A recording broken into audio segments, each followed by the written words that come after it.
점찰 선악 업보경을 주역이나 보고 점이나 치는 책으로 보지 마십시오. 이 생각은 절대로 틀린 것입니다. 지금 미리 먼저 이야기하겠습니다. 점찰 목륜을 쓸 때는 제일 먼저 몸을 청결히 해야 합니다. 옷을 갈아입고 양치를 합니다. 그리고 나서 절을 합니다. 첫 번째로 나무 지장보살님께 절을 합니다. 그리고 나서 시방제불께 절을 합니다. 모든 시방에 계신 일체 존법에 절을 하고 시방 현성승에 절을 합니다. 시방 일체 제존보살께 절을 합니다. 그리고 나서 점찰 목륜을 던져봅니다. 첫 번째 목륜상을 사용하고자 할 때 한 번 던지고 두 번 던지고 혹은 10번 이상 던지게 되면 그것은 상응하지 않는 것입니다. 묻는 말에 답이 상응하지 않는 겁니다. 그것은 바로 마음이 지심이 안 되었다는 말입니다. 지장보살님이 마음이 아직 지성이 안 되었다고 하는 겁니다. 그래서 답이 나타나지 않는 것입니다. 배관수행을 해서 3일이나 5일 동안 혹은 7일 동안 수행하고 쓰게 되면 매일매일 영험합니다. 한 번 던지면 바로 영험을 보입니다. 무엇을 묻든지 바로 알려줍니다. 한 번 물으면 이 일을 해서는 안 된다 하면 절대 해서는 안 됩니다. 이 일은 해야 된다라고 하면 됩니다. 별 문제 없이 반드시 성취됩니다. 경전에서 부처님께서 견정신보살에게 이렇게 말씀하시니 견정신보살이 이해하고 더 이상 의심하지 않았습니다. 전에는 견정신보살이 본래 부처님께 청법을 했는데 설하지 않으시고 다른 분을 소개해서 설하게 하시니 의심을 품고 마음이 흔연하지 않았습니다. 부처님께서 견정신보살이 마음이 흔연하지 않은 줄을 아시고 부처님께서 지장보살님의 공덕을 소개하신 겁니다. 그래서 견정신보살이 이해했습니다. 그래서 견정신보살이 부처님 뜻을 이해하고 그때 견정신보살이 부처님 뜻을 이해하고 부처님의 뜻을 이해했습니다. 그래서 그는 지장보살님 앉아 계신 곳에 가서 청법을 합니다. 선제라 세상을 구원하시는 성자시여, 당신은 세상을 구원하는 진정한 대사이십니다. 지장보살을 짠탄하는 것입니다. 선제라 큰 지혜로 법을 열어주신 분이시여 일체 중생을 큰 지혜로 이끌어주시는 분이십니다.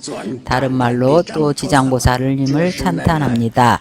견정신보살이 지장보살을 찬탄한 것입니다.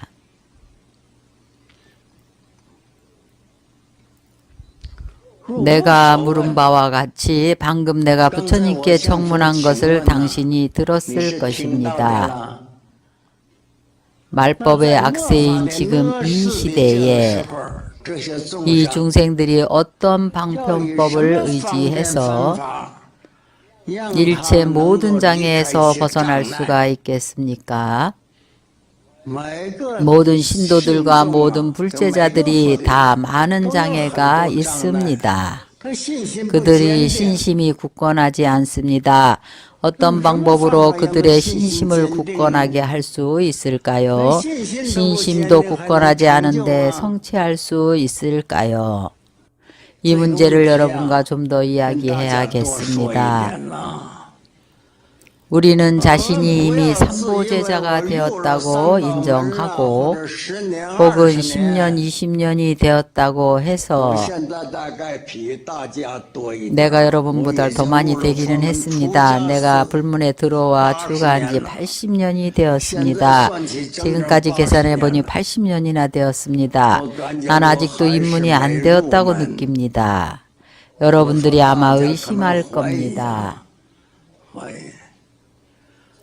입문하는 것이 가볍고 쉬운 일이 아닙니다. 우리가 앞에서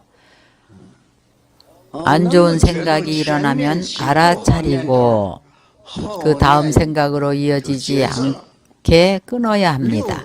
육군인 안입이 설신이가 육진 경계를 접촉할 때에 중간에 분별이 없어야 합니다.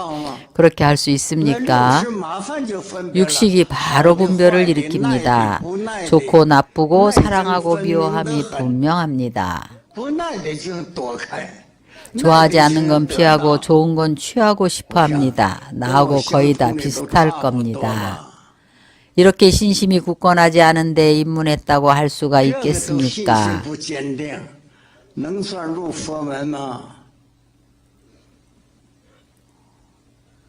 솔직하게 말합니다. 남에게 말하는 것이 아니고 자신에게 말할 때는 솔직해야 됩니다. 우리가 도를 성취하기가 왜 이리 어려울까요? 우리가 견사옥을 끊기가 이렇게도 어렵습니다. 보는 대로 분별을 합니다.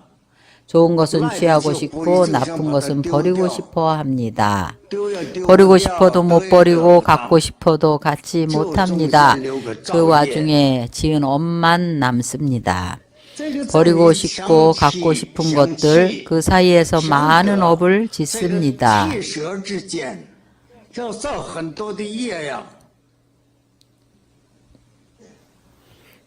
여러분이 자세히 생각을 해 보십시오. 이 말법 시대의 악세 일대에 어떤 선교 방편을 써야 비로소 중생들이 안심하고 수행하며 장애를 없앨 수 있을까요? 비로소 중생들이 견고한 신심을 얻고 태굴하지 않을 수 있을까요? 신심에서 태굴하지 않는 힘은 아주 큰 것입니다. 방금 내가 부처님께 청했습니다.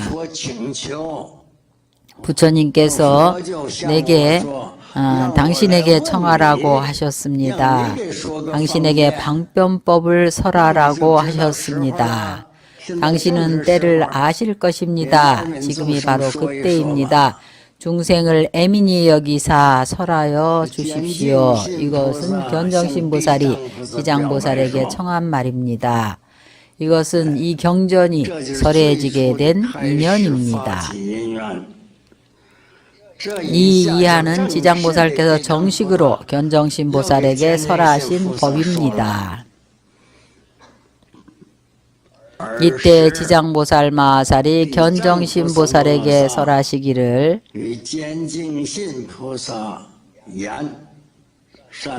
선남자여 자세히 들으라. 그대를 위해서 설하리라. 지장보살께서 그에게 말씀하십니다. 그에게 설해 주기를 허락하셨습니다. 그러나 잘 들어야 된다. 제청이라는 말은 이치에 맞게 잘 들으라는 것입니다. 부처님께서 설법을 하실 때마다 제청이라 하시는데 제는 자세히 살피라는 뜻입니다. 상세히 관찰하라는 뜻입니다. 이치에 맞게 관찰을 해야지 실제 현실에서 살피라는 것은 아닙니다. 이 제청의 이치가 매우 심오합니다. 그래서 부처님께서 어느 날 설법을 하실 때에 문수보살이 윤화를 맡았습니다. 문수보살이 개송을 창송했습니다. 법을 용상대중에게 설하니 법을 듣는 이들은 용이 아니면 코끼리니 모두가 대보살입니다. 마땅히 제1의 진리를 관하라. 응당히 제1의 진리를 관해야 한다고 설했습니다.